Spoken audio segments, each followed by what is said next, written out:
For the longest time, I was lost.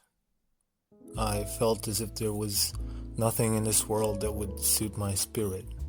No job, no hobby, no person, place, sound, image, idea. Everything felt like it was just outside the margin of being reachable. Then I found out I was depressed. I went to therapy. I started taking meds.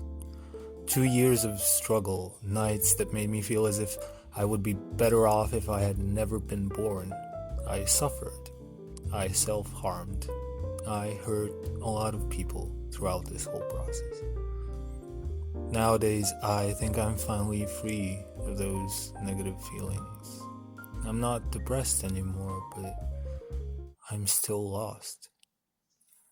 Oscar Wilde said if you want to be a grocer or a general or a politician or a judge, you will invariably become it.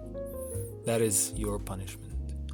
If you never know what you want to be, if you live what some might call the dynamic life, but what I call the artistic life, if each day you are unsure of who you are and what you know, you will never become anything, and that is your reward.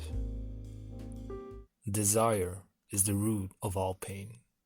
But to not desire anything, is that even possible? When you wish for something to happen, when you try to force it into being, you are essentially bending reality to your will. It's only a matter of time before the very thing that you manipulated into existence snaps back at you.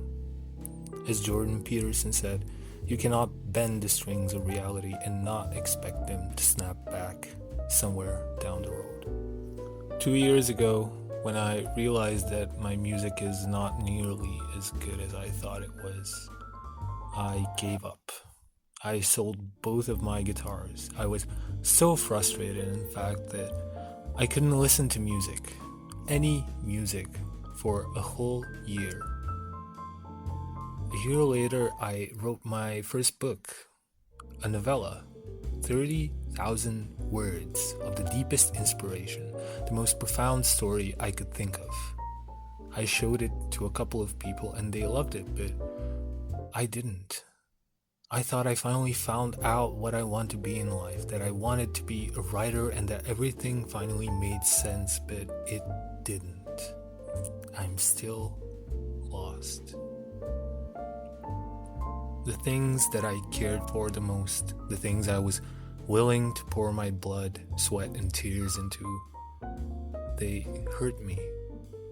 I had started to experience the pain that stems from desire.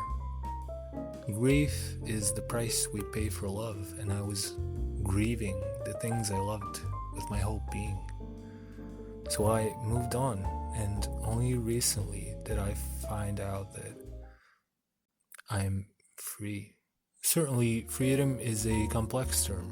If you say that you're free, that freedom in itself is existent and possible, then you're implying someone or something that you can be free from. Somewhere out there, something awaits. It claws from the haziness of tomorrow, ready to snatch at your heart and claim it, only to gnaw at it after a certain while. You will always be a slave to your desires, the things you love most deeply.